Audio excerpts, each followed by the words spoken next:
मैं भी आपके लिए लेकर आई हूँ एक ऐसी लव स्टोरी जिसे सुनने के बाद शायद आपकी भी पुरानी यादें ताज़ा हो जाए। मुझे याद है वो दिन जब मैंने अपने सपनों के राजकुमार को पहली बार देखा था।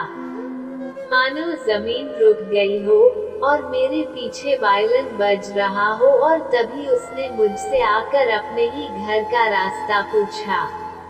अब आप लोग सोच रहे होंगे कि कोई कैसे अपने ही घर का रास्ता पूछ सकता है, लेकिन ये बात सच है। वो इस शहर में नया था ना, और उसके मम्मी पापा ने घर शिफ्ट किया था।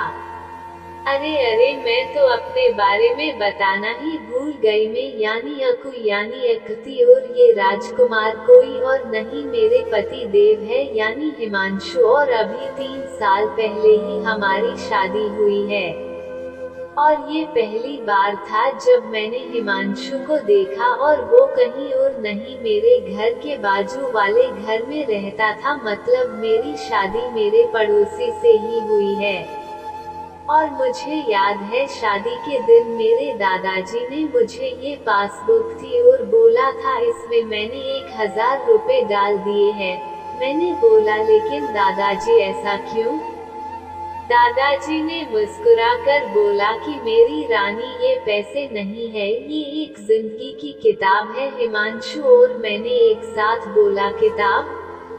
मतलब दादाजी ने बोला कि जब भी कोई खुशी हो हमेशा इसमें कुछ पैसे डालना और उस पर लिख देना कि किस चीज के लिए पैसे डाले हैं। इससे तुम दोनों की यादें भी बनी रहेंगी और पैसे भी जुड़ जाएंगे। लेकिन अब सब कुछ बदल गया। मैं और हिमांशु डाइवोर्स के लिए अप्लाई कर चुके हैं और हमें 6 महीने का समय मिला है। आज मैं हिमांशु को बोलूंगी कि इस अकाउंट को बंद करके सारे पैसे निकाल लाए।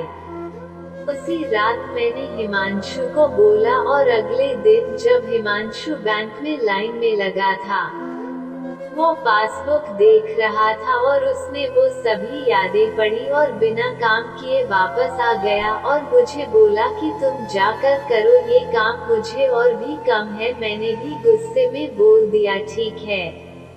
अगले दिन जब मैं बैंक पहुंची तब लाइन में लगकर पासबुक पढ़ रही थी। पढ़ते पढ़ते मेरी आंखों में पानी आ गया और मैंने ये सोचा कि कैसे मैं हिमांशु से दूर हो गई और कैसे डाइवोर्स के लिए हम मान गए। मैंने सोचा कि घर पहुंचकर हिमांशु से बात करूंगी। जब मैं घर पहुंची देखा हिमांशु घर पर ही है और मेरे घर में आते ही उसने मुझे अपने गले लगा लिया और बोला, मुझे पता था कि तुम भी ये काम नहीं कर पाओगे और वापस आ जाओगी। मैंने हिमांशु से माफी मांगी और कभी अलग ना होने का फैसला किया। आज इस बात को पूरा 1 साल हो गया है।